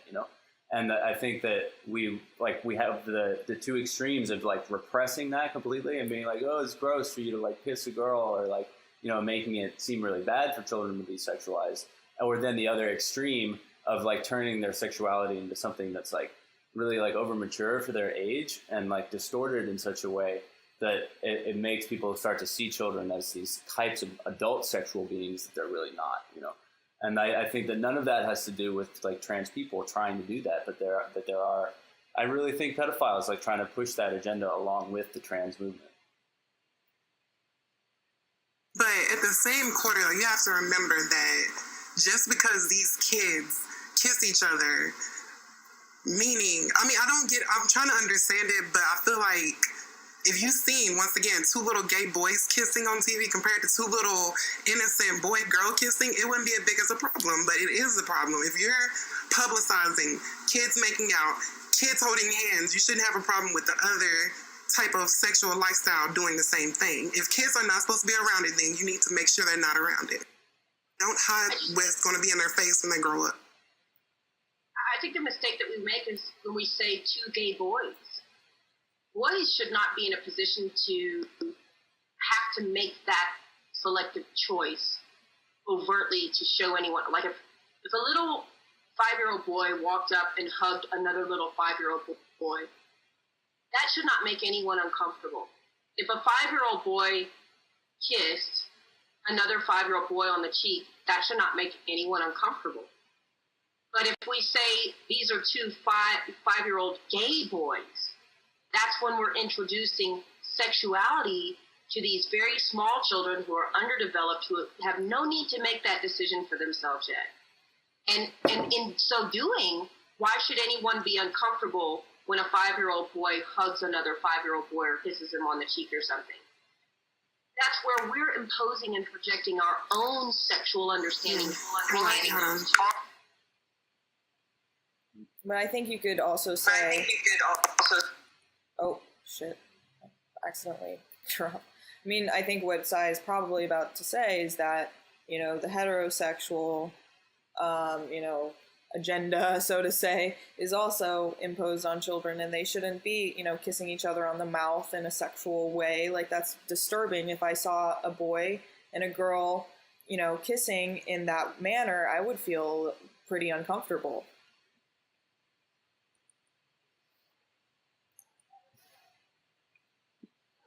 Well, I mean, it's weird to me because I'm a parent, and when my daughter hugs her brother and gives him a kiss, they don't kiss on their lips because they just, it's their choice where they want to kiss each other on the forehead or whatever. But it doesn't bring out discomfort for the sake of incest in me, or the fact that, there's no notion whatsoever that it's, a boy and girl that are too young kissing. They're brother and sister and they hug each other. And if I'm uncomfortable with that, that says a lot more about me than it says about these innocent children. And for me to project my discomfort onto them when it's just a total natural act of affection between siblings, that is awkward, and I wouldn't want to do that to my kids. But my question is, would it make you uncomfortable if it was clear as day that two 8-year-olds that were boys were in love with each other? Because there's plenty of shows and movies out there where little kids fall in love with each other, and it's perfectly fine. Okay, what are you talking? Okay, if I saw a little boy who, let's just say they had affection for each other, because an 8-year-old doesn't know anything about a sexual love relationship and should not.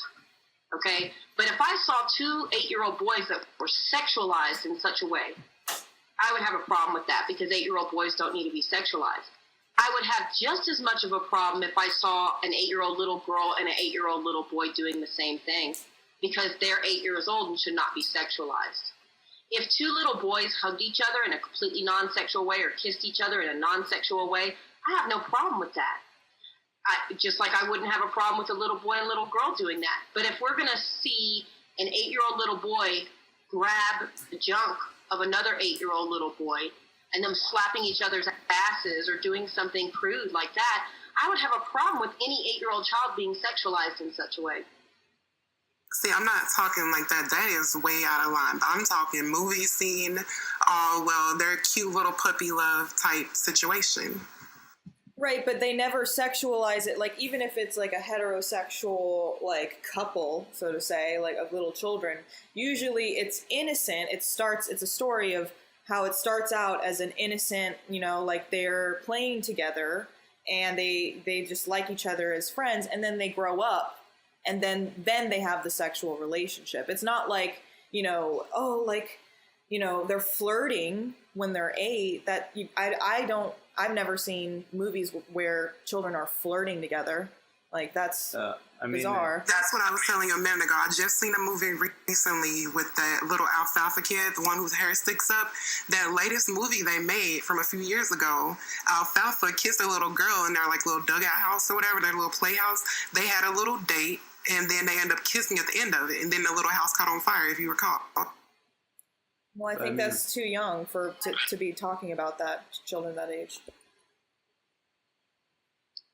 I think what Sidek is trying to say, and she'll correct me if I'm wrong, but I think the point is that she feels like there's maybe a double standard when it comes to homosexual-esque behavior in, popular culture versus heterosexual behavior with children, whereas there's not a lot of outcry if there's an innocent heterosexual thing versus an innocent homosexual thing when it comes to children.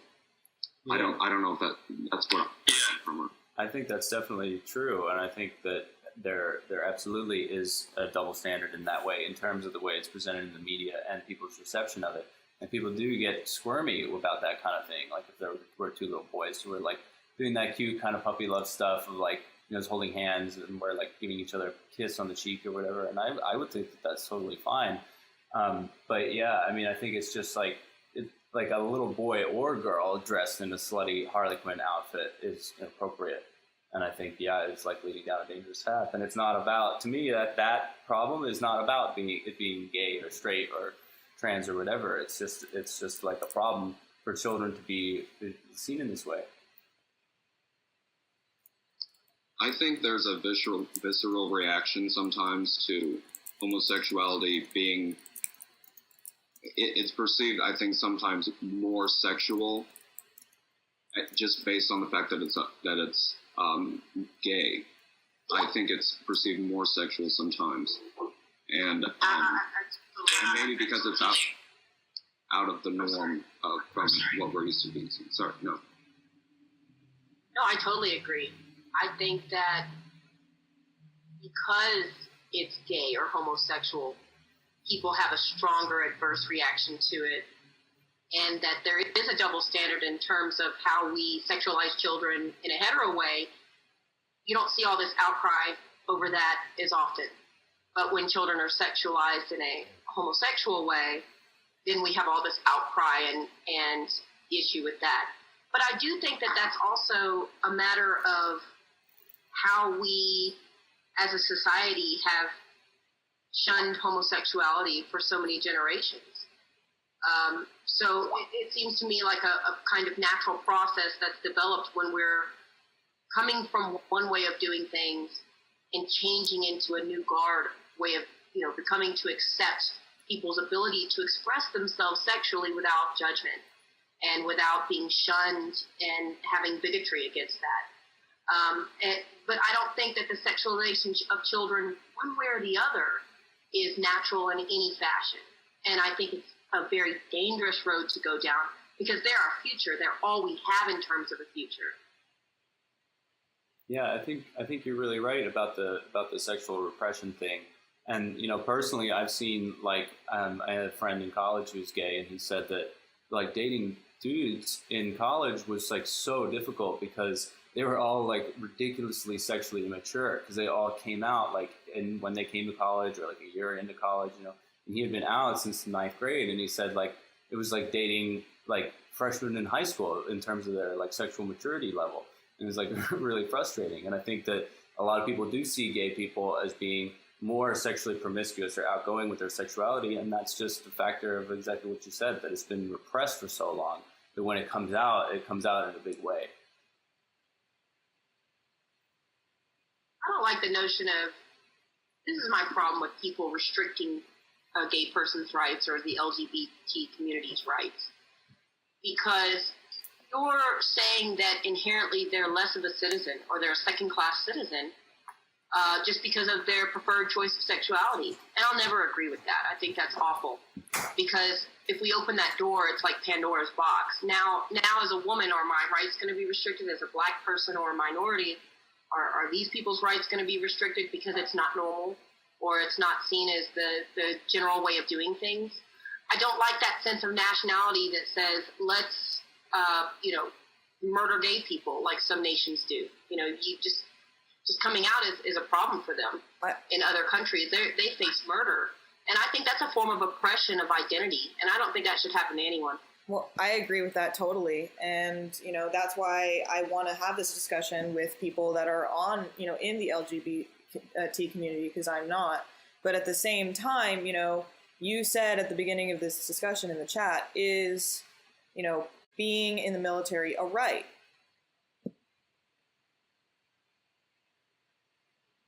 Right. Is it a right or a privilege? Me personally, I don't ever want to be owned by anyone. So I electively choose the path of what I perceive to be real liberty. No one gets to own me. I'm not signing a contract for my body or any other part of who I am, much less my life. The only person I would die for are my kids. It's just as a matter of fact. But if I didn't have children, I still would not die for a nation or any, because the way I perceive a nation is just an elite group of, military industrialists and selective industrial corporations that determine when we go to war, how we go to war, and what all that entails. Do I think that as an American citizen, a transgender person should be disallowed from joining the military? I don't think so, other than in those capacities in which it would be a detriment for them to serve that capacity. I think that if someone has medical issues, if someone has emotional or psychological issues, they shouldn't join and shouldn't be allowed to join if it becomes a detriment. And I don't see a reason to discriminate between a transgender person doing the same thing. If they have fucking mental issues or physical issues, then they shouldn't be able to join. It's the same for everyone. I don't think they should be treated any differently unless it has to do with the capacity in which they serve, which would be a detriment to that particular branch or unit or whatever. I think one of the biggest problems is that people are out here deceiving men, and that people, or trans people, let me say that, are out here deceiving men, and there's such a negative light in 2017 to be transgender, because so many people have had negative situations with transgender people. But I don't think you would make it in the Army from just being flamboyant and being like, oh, well, I'm transgender, So I feel like these people actually took the time and the willpower to actually make it into the Army. And for your president, the one who just told you that he would have your back no matter what, to say that, oh, well, this portion of the LGBT community is not welcome no more, really scares you. You know what I mean? I know it's not that serious of a thing to heterosexual people, or it might be, but it's really mind-blowing to hear your president say that about your people. It's sad to me because there have been transgender people who've died for their country. And if we're suddenly going to disallow that, then how can we therefore continue to respect those people who gave their lives? To me, there's a distinct chasm there, which I don't think is fair to people who have given their lives. They're not any less a soldier. They didn't perform any less a duty or service to their nation just because they were transgender. And if we therefore go forward and say, well, we can't let any transgenders in the military, what does that say about those transgender individuals who've given their lives for their country? Is their life less valuable? Go ahead, Mr. President. Yeah, I think it's sort of inherently suggesting that transgenderism is an issue that would not allow them to fulfill their duties. And I think, be it a mental condition or not, which I do think transgenderism is a mental condition, I just don't think that it is always a condition that will inhibit you from performing tasks that everybody else does. So can I ask you a personal question, Mr. President? Do you feel like you wearing makeup is a mental condition? No. When I say mental condition, I just think I don't have I'm not putting a negative connotation behind it. I don't know it's a condition. It's a I don't know. It's a thing that I'm attracted to doing. So, I mean, in some ways, it is. I don't know. I don't know how to answer you.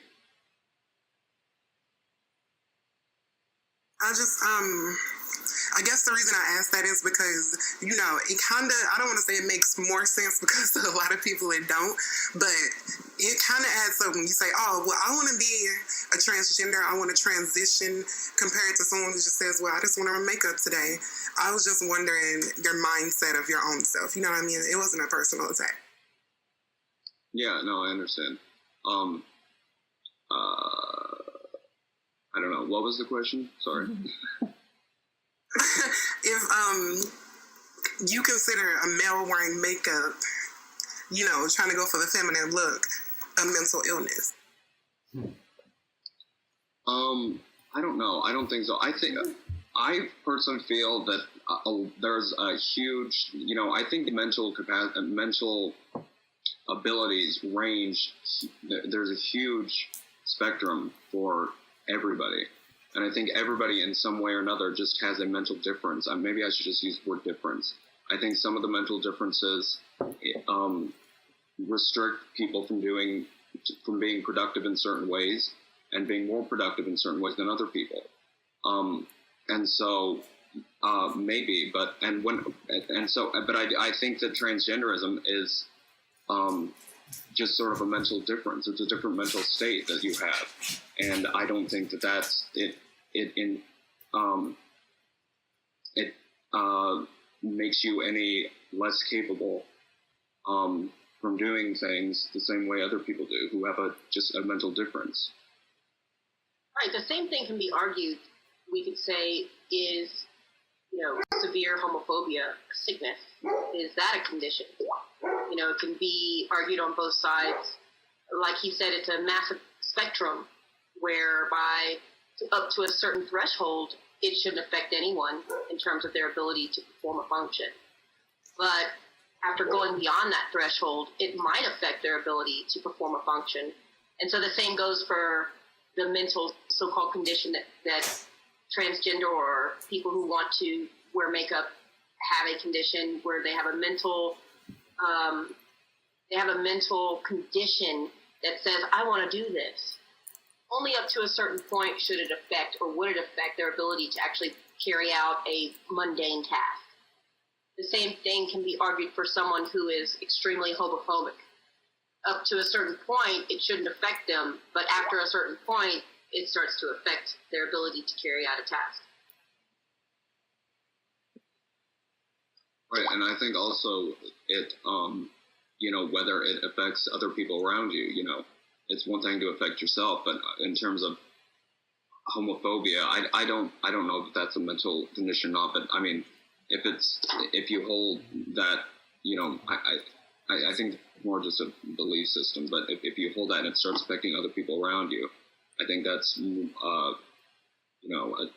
thing that should be taken into consideration. Yeah, and we gotta go soon, but I just wanted to say one more thing about that too, which is we're lagging. If you hold a mental condition where You're fine. Yeah, I just wanted to say that I feel like oh God, what was I gonna say? Oh yeah, in terms of being trans, the last thing I just wanted to say is that I feel like it's one thing to express your weirdness. I think everybody should be encouraged to express their weirdness however they want, as long as it's not hurting anybody, And I think that for me, when I see like what, the desire to actually surgically alter yourself, I do think that is hurting yourself on some level. But that, in the same breath, like people should be allowed to express themselves however they want. I mean, everybody has weirdness. I have weirdness and I want to express it more, and I think that being trans is just like one other form of weirdness that we should learn to accept because people are like that. But at the same time, we got to be honest about, if it is harmful.